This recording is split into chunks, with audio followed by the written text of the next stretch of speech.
শিল্পীরা ৯টা ৫টা অফিস করব না বলে অভিনয় করতে আসলাম বা গান করি। আমাদের যারা বয়োজ্যেষ্ঠ আর্টিস্টরা আছেন ওনাদের পর্যাপ্ত ঘুম দরকার, ওনাদের রেস্ট দরকার। তো ওনারা যখন এসে রাত ২টা ৩টা পর্যন্ত কাজ করেন, এটা দেখতে অনেক বেশি অমানবিক এবং কষ্টকর লাগে। খুব ভালো লাগছে, এই উৎসবের আমেজটা পাচ্ছি, আমেজটা ফিল করছি।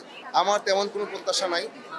প্রত্যাশা বলতে আমাদের যারা দায়িত্বে আসবেন ওনারা আমাদের জন্য কাজ করবেন। শুধু ওনারা না, আমরা সবাই মিলে এই সংগঠনটাকে সামনে এগিয়ে নেওয়ার জন্য কাজ করব।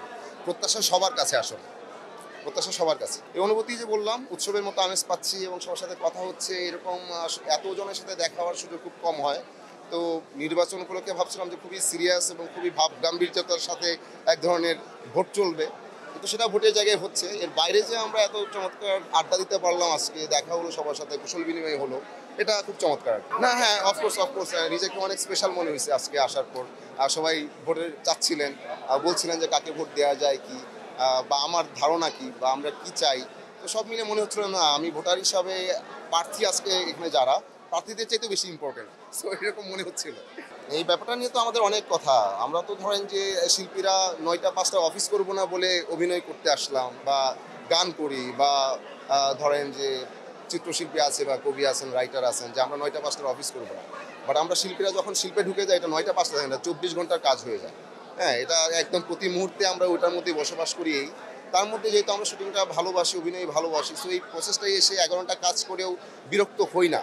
কিন্তু আমাদের অনেক বয়োজ্যেষ্ঠ আর্টিস্টরা আছেন। তো আমাদের লাইফের তো ধরেন যে একটা স্পোর্টসম্যানের মতো আসলে একটা শৃঙ্খলা থাকার কথা, সেটা থাকে না।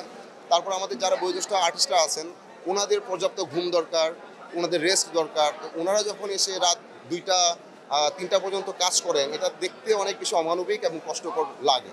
এটা নিয়ে আমরা কিছু সীমাবদ্ধতা আছে, সেই সীমাবদ্ধতাগুলো যদি আমরা ওভারকাম করতে পারি, তাহলে হয়তো আমরা টাইমটাকে আমরা ধরেন 10টা থেকে 10টা এটা করতে পারবো। সো এই চেষ্টাটা আমাদের হচ্ছে, কথা হচ্ছে, আলোচনা হচ্ছে। আশা করি এটার একটা উপায় বের হবে। না, এটা তো সবসময় উপভোগ করি। এটা অনেক বেশি অনুপ্রেরণার আসলে, যখন আমাদের দর্শকরা আমাদের কাজ দেখেন, আমাদের কমেন্টে জানান বা আমাদের সোশ্যাল মিডিয়ায় নানাভাবে জানান যে কাজটা তার ভালো লাগছে। এই অনুপ্রেরণা থেকে, এই শক্তি থেকেই পরবর্তী কাজের শক্তি পাই আর কি, যে না, আরও ভালো ভালো করতে হবে, আরও বেটার কাজ দর্শকদের দিতে হবে। সামনে বেশ কিছু ভালো কাজ আসবে, বিশেষ করে নাটক। তো নাটক আমি আলাদা করে একটাকে বলবো না, বললে নামের লিস্ট বলতে হবে। সো নামের অনেক নাম মাথায়ও এখন ইনস্ট্যান্ট মাথায় আসবে না। সো কাজগুলো ভালোই আসবে এবং চেষ্টা করেছি যেন বেটার কাজ দিতে পারি।